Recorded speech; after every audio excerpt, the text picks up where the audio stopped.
राधे राधे। कैसे हैं आप सब। आज हम उत्पन्ना एकादशी व्रत कथा का श्रवण करेंगे।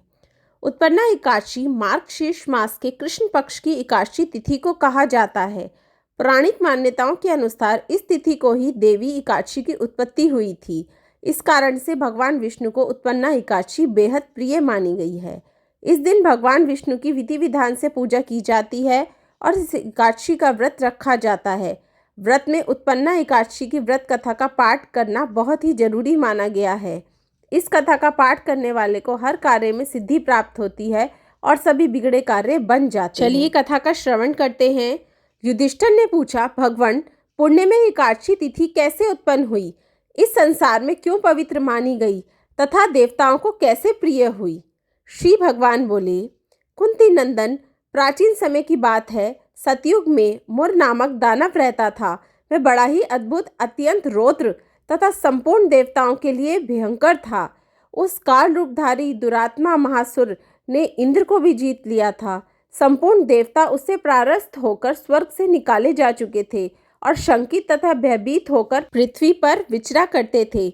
एक दिन सब देवता महादेव जी के पास गए। वहां इंद्र ने भगवान शिव के आगे सारा हाल कह सुनाया। इंद्र बोले, महेश्वर, ये देवता सर्वलोक से भ्रष्ट होकर पृथ्वी पर विचर रहे हैं। मनुष्यों में रहकर इनकी शोभा नहीं होती। देव, कोई उपाय बतलाइए। देवता किसका सहारा ले?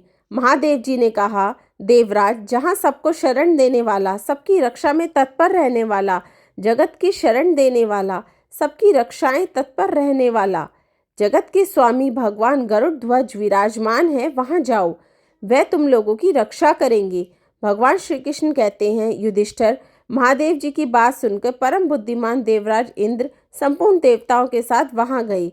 भगवान गदाधार क्षीर सागर के जल में सो रहे थे। उनका दर्शन करके इंद्र ने हाथ जोड़ के स्तुति आरंभ करी। इंद्र बोले, देव देवेश्वर, आपको नमस्कार है। देवता और दानव दोनों ही आपकी वंदना करते हैं। पुंडरीकाक्ष, आप देवताओं के शत्रु हैं। मधुसूदन, हम लोगों की रक्षा कीजिए। जगन्नाथ, संपूर्ण देवता मुर नामक दानव से भयभीत होकर आपकी शरण में आए हैं। भक्त वत्सल, हमें बचाइए। देवेश्वर, हमें बचाइए। जनार्दन, हमारी रक्षा कीजिए, रक्षा कीजिए। दानवों का विनाश करने वाले कमल नयन, हमारी रक्षा कीजिए। प्रभु, हम सब लोग आपके समीप आए हैं, आपकी ही शरण में आ पड़े हैं। भगवान, शरण में आए हुए देवताओं की सहायता कीजिए। देव, आप ही पति, आप ने ही मति, आप ही कर्ता और आप ही कारण हैं। आप ही सब लोगों की माता और आप ही जगत के पिता हैं। भगवान, देवेश्वर, शरणागत वत्सल देवता भयभीत होकर आपकी शरण में आए हैं। प्रभु, अत्यंत उग्र स्वभाव वाले महाबली मुर नामक दैत्य ने संपूर्ण तुर देवताओं को जीतकर इन्हें स्वर्ग से निकाल दिया है। इंद्र की बात सुनकर भगवान विष्णु बोले, देवराज, वह दानव कैसा है? उसका रूप और बल कैसा है तथा उस दुष्ट के रहने का स्थान कहाँ है? इंद्र बोले, देवेश्वर, पूर्व काल में ब्रह्मा जी के वंश में तालजंग नामक एक महान असुर उत्पन्न हुआ था, जो अत्यंत भयंकर था। उसका पुत्र मुर दानव के नाम से विख्यात हुआ। वह भी अत्यंत उत्कट, महाक्रमी और देवताओं के लिए भयंकर है। चंद्रावती नाम से प्रसिद्ध एक नगरी है, उसी में स्थान बनाकर वह निवास करता है।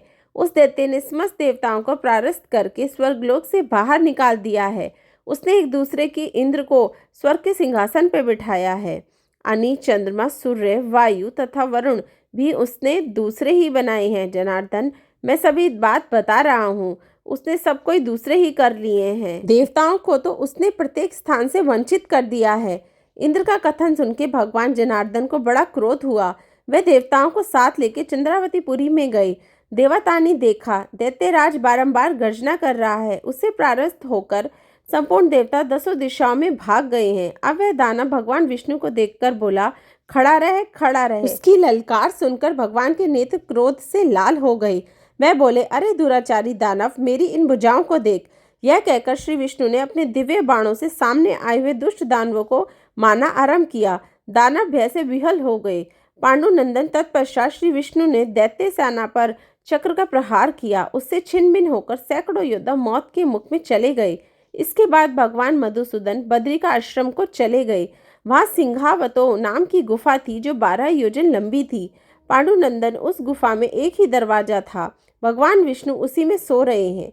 दानव मुर भगवान को मार डालने के उद्योग में लगा था। वह उनके पीछे लगा रहा। वहां पहुंचकर उसने भी उसी गुफा में प्रवेश किया।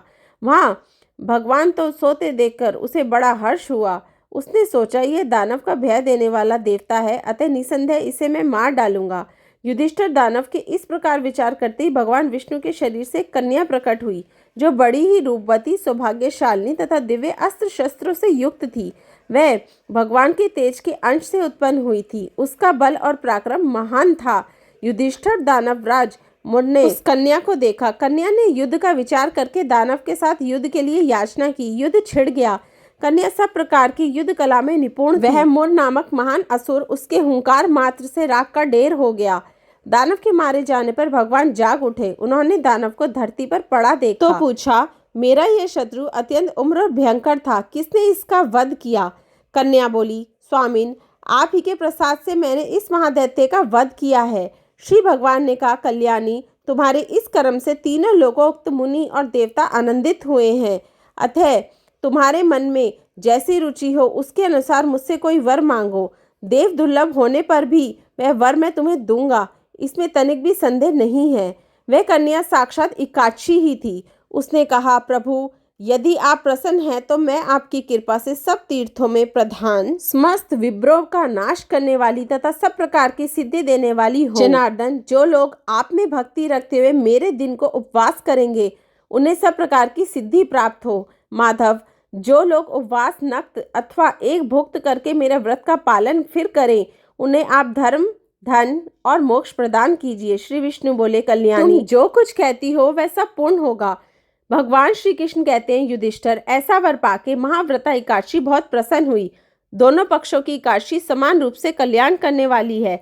इसमें शुक्ल और कृष्ण का भेद नहीं करना चाहिए। यदि उदय काल में थोड़ी सी एकादशी, मध्य में पूरी द्वादशी और अंत में किंचित त्रयोदशी हो तो वह त्रिस्पर्शा एकादशी कहलाती है। वह भगवान को बहुत ही प्रिय है। यदि एक त्रिस्पर्शा एकादशी को उपवास कर लिया तो एक सहस्त्र एकादशी व्रतों का फल प्राप्त होता है तथा इसी प्रकार द्वादशी में पारण करने वाले सहस्त्र गुना का फल माना गया है। अष्टमी, एकादशी, षष्ठी, तृतीया और चतुर्दशी यह यदि पूर्व तिथि से विद हो तो उनमें व्रत नहीं करना चाहिए। परिवर्तनी तिथि से युक्त होने पर ही इनका उपवास का विधान है। पहले दिन में और रात में भी एकादशी हो तथा दूसरे दिन केवल प्रातःकाल एक दंड एकादशी रहे तो पहली तिथि का परित्याग करके दूसरे दिन की द्वादशी युक्त एकादशी को ही उपवास करना चाहिए। यह विधि मैंने दोनों पक्षों की एकादशी के लिए बताई है। जो मनुष्य एकादशी को उपवास करता है वह बैकुंठ धाम में, जहाँ साक्षात भगवान गरुड़ध्वज विराजमान है, जाता है। जो मानव हर समय एकादशी के महात्म्य का पाठ करता है उसे सहस्त्र गोदानों का पुण्य का फल प्राप्त होता है। जो दिन या रात में भक्ति पूर्वक इस महात्म्य का श्रवण करते हैं वह निसंदेह ब्रह्म हत्या आदि पापों से मुक्त हो जाते हैं। एकादशी के समान पाप नाशक व्रत दूसरा कोई नहीं है। उत्पन्ना एकादशी व्रत कथा समाप्त हुई। राधे राधे।